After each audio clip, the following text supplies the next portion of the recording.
Hey YouTubers, Angela Tactics here, and today I'll be showing you my Minecart chest system. So there's two things I need to say before I start off this video. First of all, Collinbonker actually inspired me to build this because he made one of his own and I decided I would make one. Second, there will be two parts to this video. The first part will be me showing you how it works and how to operate it. Second part, the redstone behind it, and it will all be in one video. I just like to split it up kind of. So, let's get started. So what we have here is 4 slots that the cart can go into. Now 1 is default, so we only can select 2, 3, and 4. Now I've actually fixed these so that if you have, for example, 4 selected, it doesn't matter which ones you have selected before it, it will still go to 4. So I fixed it pretty well. Okay, so we're going to put blocks of gold in the first slot. Send it in. And now what's happening is it's being stored in the first slot of our system here. Now, if I hit the 4th, if I hit the 3rd, the 2nd, none of it's going to work because that's not the slot we sent it to. And I know it goes backwards, but that's just how this thing goes. So 1, and it should come back. Then we can take out our block of gold, do whatever we wish with it. So I'm going to put it back in just to prove we can store more carts. Send it back to slot 1. Now I can't send this one to slot 1 also, and by the way we're going to be storing ice. So I can't send it back to slot 1 also, because then they would bump into each other and ruin the machine. So what we got to do is hit 2. That way it sends it to the second slot. So we're going to send it in, just to prove it can hold lots. Well, not lots, but it is infinitely expandable, so technically you could have it hold lots. But just to prove it can hold some more than a few, I'm going to do this. We already have gray wool. Send that in. It doesn't matter if you have them pressed before it.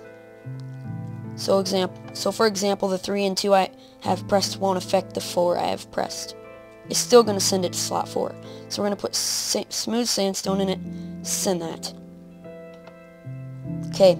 Now you got to wait a second. You can't just unflip them as soon as you send it, because then it'll deactivate it and it won't work. So now I can unflip them. And we can send them back. So the first one had gold, obviously, but just to prove you can do this in any order, I'm just going to do it in a random order. So we call back 2. We have ice. That's what we put in 2. We can send it back to slot number 2, because that's where it is supposed to go. There we go. Okay. Slot number 2, it's getting sent back. Okay. Now let's do cart 4, for example. Send out cart 4. We get smooth sandstone, just what we put in there. Send it back to 4. And it works just fine. Now, lastly, I gotta prove 3. So, let's do it. 3. We're going to get what we put in there, gray wool. Okay, and then we can send it back to number 3. And it works all just fine. Okay, so I've just proved to you that this thing is completely operable and it works pretty much flawlessly. There have been a few glitches, but other than that it works pretty great. So now I'm going to show you the redstone behind it. And there is an easy way to break it. You just select the wrong slots. It's not like idiot-proof, I'm going to say. Okay, so here's how it works. Back here, well, first I need to explain something. Change my game mode. Game mode 1. Now I need to select this rail, okay? Rail. Sorry this is taking so long, guys. Alright, so this whole machine, if you were to flip it and reverse it the opposite way, it would not work. Let me explain why. Okay, so if I had a track like this, and I had one intercepting it, like this. Don't need that. So if I had one intercepting it, and I need a block here so it'll go, and then we'll just get a torch. Okay, so if I had a block here and I was powering it, it goes this way. Now why doesn't it go the other way? That's because of Minecraft has this like north-south thing, and that's how they judge upon where it should go. So the thing is, if I would have faced this the opposite direction, it wouldn't have sent them toward us again. because that's how they go. They go straight on the track toward us. They would have sent it all the way back, and we would never get them. So that's just one thing about this. You have to have it facing a certain way. Kind of a downfall, but whatever. Doesn't matter to me. So I'm going to show you the rest now. So as you can see, we have 4 slots. I didn't get the first one. I forgot to get that, I guess.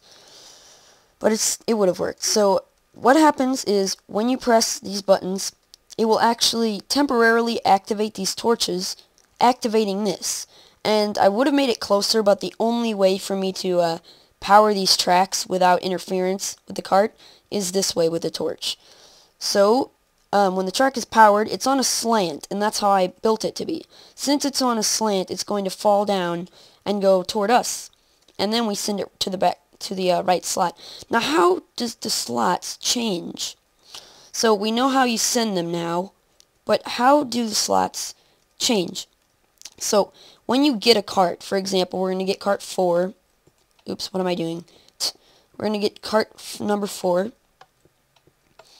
And we'll just put everything in it. And then, how do we make it so that it actually goes to slot number 4 and not any other slot? Well, let me show you. What happens is, it goes down this track, and there are torches that you can activate and deactivate. So what this means is, when I'm hitting this cart 4 lever, it will go over here and activate, or I mean deactivate every single torch, because redstone power actually turns rails. So instead of having it, for example, instead of having it that way, where it just goes to 1, we turn it this way. And then it keeps going, and that's how it works. And I might want a repeater for this one, just because I have repeaters for all the others. I don't know why. But that's how it works. And sometimes, like I said, I have a glitch in this. The minecarts slide down a little and it won't work, but that very rarely happens, and I'm working on a fix. So these basically make it turn the tracks so that it continues, and then it just falls in the slot because it doesn't have enough power. And whenever it falls in this slot, it has to be waited for this redstone button to be clicked, and then it to be sent back, and that's how it works. So if you have any questions, leave them in the comment section below. I'm going to show you guys it in action, and if you want a tutorial, I may give that, but this is a bit complicated, so I might not, to some this may not be complicated, but for me this is a pretty complicated thing to do. So cart number 4, we're going to send it back. So as you can see, cart number 4, one more thing I want to point out, it deactivates all the torches. Now, why not just 1? Why doesn't it just deactivate cart's number 4's torch? That's because if, for example, these were still activated, then it would just go to this one. Let's say this one was deactivated. It would still go to that one. So we have to deactivate each one before that in order for it to reach the last one that we actually want it to. So you don't have to flip it like this, 2 and 3 just to get 3, because I've actually fixed it so that you don't have to do any of that. Okay, so each wire activates the one before it, and that's how I did it. So this is how it works, and I'm going to leave the world download in the description in case you guys want that, and you can examine it for yourself if you don't want to wait on a tutorial or something. And yeah, I hope you guys enjoyed. If you did, please leave a rating, comment, and subscribe, and don't forget to hit that like button if you liked the video, and goodbye.